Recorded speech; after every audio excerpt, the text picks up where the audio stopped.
আসসালামু আলাইকুম ভিউয়ার্স, আশা করি সকলেই ভালো আছেন। আজকে আপনাদের জন্য বুট ভুনা নিয়ে হাজির হয়েছি। আশা করি রেসিপিটি সকলের ভালো লাগবে।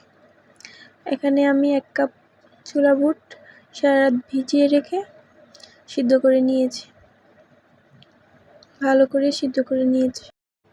এই ছোলা বুট আমি প্রায় 2 ঘন্টার মতো সিদ্ধ করে নিয়েছি।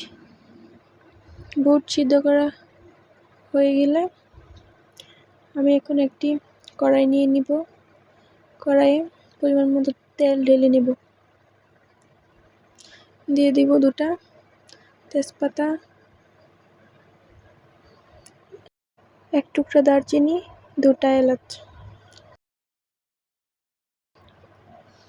এবার দিয়ে দিব 2টা মাঝারি সাইজের পেঁয়াজ আমি কুচি করে কেটে নিয়ে তেলের মধ্যে দিয়ে দিব। আরও দিয়ে দিব 4-5টা রসুনের কোয়া মিক্সিতে ব্যবহার করেছি। দিয়ে দিয়েছি 1/2 টিস্পুন মরিচের গুঁড়া, 1/2 টিস্পুন ধনিয়া গুঁড়া, 1/2 টিস্পুন হলুদের গুঁড়া।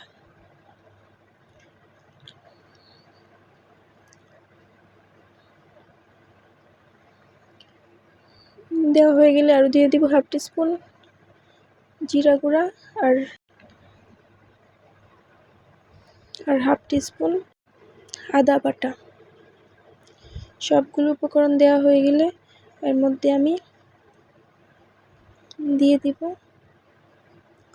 সামান্য পরিমাণ পানি আর স্বাদ মতো লবণ দিয়ে সবগুলো উপকরণ আমি কিছুক্ষণ কষিয়ে নিব।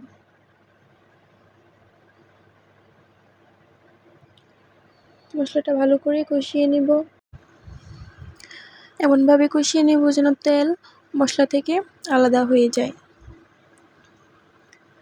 আপনারা দেখতেই পাচ্ছেন তেলটা মশলা থেকে আলাদা হয়ে গেছে, তাও আমি আর কিছুক্ষণ নেড়েচেড়ে কষিয়ে নিব। মশলাটা কষানো হয়ে গেছে, এবার আমি ছোলা বুটগুলো এই মশলার মধ্যে দিয়ে দিব। দিয়ে আমি কিছুক্ষণ নেড়েচেড়ে কষিয়ে নিব।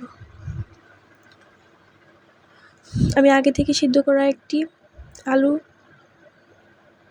হাত দিয়ে ভেঙে বুটের সাথে দিয়ে দিব। আলু দিলে ছোলা বুটের মধ্যে একটা মাখা মাখা ভাব চলে আসে, টেস্টটাও ভালো আসে। আর দিয়ে দিব কয়েকটি কাঁচামরিচ কুচি।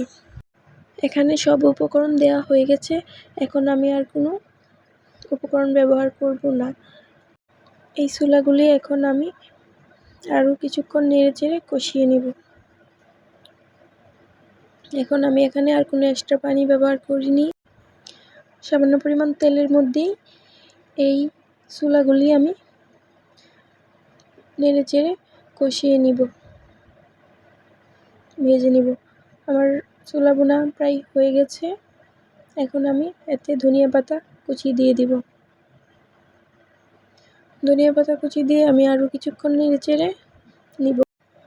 ধনিয়া পাতা দিলে ছোলা বোনার মধ্যে সুন্দর একটা স্মেল চলে আসে, খেতেও ভালো লাগে। আমার ছোলা বোনা প্রায় হয়ে গেছে। ধনিয়া পাতা দিয়ে আমি আরও 2-3 মিনিট নেড়েচেড়ে দিয়েছি। এখন এটা আমি চুলা থেকে নামিয়ে নিব। চুলা থেকে নামিয়ে পছন্দ অনুযায়ী কয়েকটি শসা, একটি শুকনো মরিচ ভাজা দিয়ে সাজিয়ে দিয়েছি।